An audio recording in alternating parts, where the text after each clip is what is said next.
Welcome to This Explainer, students. If you follow tech even a little bit, you know we are constantly bombarded with headlines about artificial intelligence, right? It's just a relentless cycle of new language models dropping, billions of dollars moving around, and some pretty wild predictions about what happens next. But honestly, amidst all that noise, all the parameter counts and benchmark scores, it is incredibly easy to lose sight of the big picture. So today, we're zooming out. We're going to break down exactly where this technology stands right now and map out precisely where it's heading. By the time we're done, we are going to completely demystify the AI you interact with every single day, giving you a crystal clear framework to cut straight through the hype. Okay, let's dive into this. Is AI taking over the world? You hear it everywhere. It's the question that completely dominates the mainstream discourse. When most people think of artificial intelligence, their minds immediately jump to those dramatic sci-fi movies. You know, rogue systems, cinematic villains, the whole shebang. But for those of us actually tracking the development, the real story isn't about Hollywood Terminators at all. It's about massive economic and systemic disruption.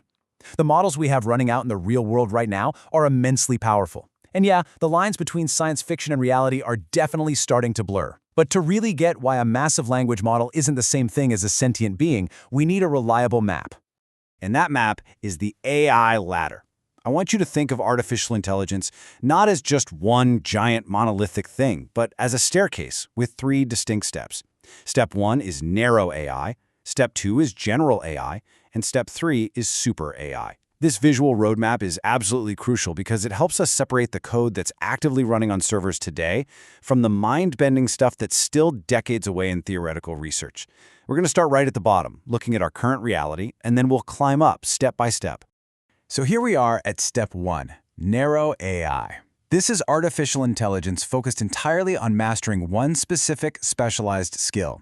In tech terms, these systems are optimized for a single objective using very specific bounded datasets. Basically, it has a laser-focused, incredibly narrow lane of expertise. It literally cannot take what it learns in one area and seamlessly apply it to another. It's brilliant, and I mean brilliant, at optimizing the exact thing it was trained to do, but it is functionally blind to everything else. And here is the kicker. Despite how crazy fast things are moving, this first step of the staircase is the only AI that actually exists in our world right now. Now, I know it might feel kind of weird to call today's AI narrow when it feels so insanely capable, but think about the stuff you and I interact with every day. Your favorite large language models can write incredibly human-sounding text, sure, but at their core, they're really just predicting the next token in a sequence. Think about the recommendation algorithms on your social feeds. They process petabytes of your data to keep you scrolling, but they are just masters of mathematical correlation, not actual comprehension. Even something mind-blowing like AlphaFold, which revolutionized biology by predicting protein structures, is just a specialized bot. It's a modern miracle, absolutely, but it can't write an email or drive your car. They are all single-task systems. Now, what's really interesting about this slide is the utter irony of it all. It perfectly captures something known as Moravec's paradox. We've built these multi-million-dollar supercomputers that can calculate billions of potential moves to completely crush the greatest human chess grandmasters on the planet. But if you ask that exact same super advanced AI to just turn a physical doorknob and let itself out of a room, it would be totally helpless.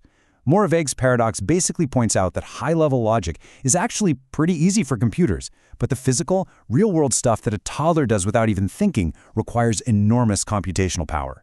The AI doesn't know what a door is, it only knows the math of its specific game. And that is the absolute ceiling of Step 1. Let's move 2 and see how this builds as we step up the ladder. Because making the leap from Step 1 to Step 2 isn't just about scaling up our computer chips or feeding a model more data. We are shifting from narrow AI, mastering one task, to general AI, which can master any task. We really need to slow down for a second here because we are crossing a massive technological chasm. We're leaving behind the optimization of a single objective and stepping into the theoretical world of machines that have actual, human-like fluid intelligence. We are talking about the hard boundary between the smartest calculator ever made and an entity that actually comprehends reality. Welcome to Step 2, General AI, or AGI. This is the theoretical benchmark where machines possess true human-level thinking across literally all contexts. Just imagine a system that doesn't just stay in its lane. Imagine an AI that learns quantum mechanics, uses that exact same foundational logic to compose a beautiful symphony, and then turns around and troubleshoots an engineering problem it has never seen before in its life, all with the exact same fluid adaptability that you and I have. This is that mind-bending moment where a machine learns to truly think, reason, and context switch exactly like us. Because of the absolute staggering complexity of replicating the human mind, general AI is famously known as the holy grail of AI research. You literally have the brightest computer science minds on Earth, backed by billions of dollars trying to reach this goal. But remember our roadmap. This step does not exist yet. There are massive blockers in the way. We're talking about insane energy grid requirements just to train the models we have now. Plus, we're hitting structural limits with current AI architectures. And we still have the whole black box problem, where researchers honestly don't fully understand how these networks reach their conclusions. Getting to AGI is going to require a fundamental breakthrough. It is the greatest unsolved puzzle of our time. So the crucial point is, what happens if we actually solve that puzzle? What happens when a machine gets exactly as smart as the researcher who programmed it? Well, it definitely isn't going to stay at that level for very long. And that brings us to the third and final step of our staircase, super AI. The moment you have human-level AI, you unlock something called recursive self-improvement. The AGI looks at its own source code and realizes, hey, I can make this better. And it works 24/7 without ever needing a coffee break, constantly upgrading itself. That sparks an intelligence explosion, a vertical, exponential spike, where the system just blows past the smartest human minds in practically every single field. We are now totally in the realm of sci-fi. And this brilliantly illustrates what it actually means to go beyond our brains. We aren't just talking about a machine doing math a little bit faster. We're talking about an intellect that would look at our greatest historical geniuses, like Albert Einstein or Marie Curie, the exact same way we look at a tiny insect. It's a system that could instantly model all of biology to cure complex genetic diseases before lunch, or just casually solve the deepest mysteries of interstellar physics. It's an intelligence so vastly superior that its actual thoughts and motivations would be completely incomprehensible to us. It's magnificent for sure, but man, is it humbling to think about.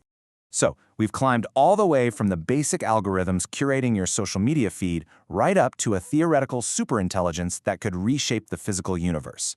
But as we wrap up this explainer, let's bring it back down to earth to the most pressing challenge we face right now. This climb toward AGI forces us to look hard at the alignment problem.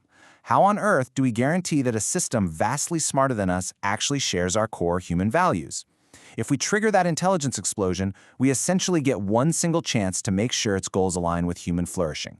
So my challenge to you, keep analyzing the models dropping today, keep tracking the breakthroughs, but most importantly, how will you prepare for a world that moves from step 1 to step 2? Thanks so much for joining me.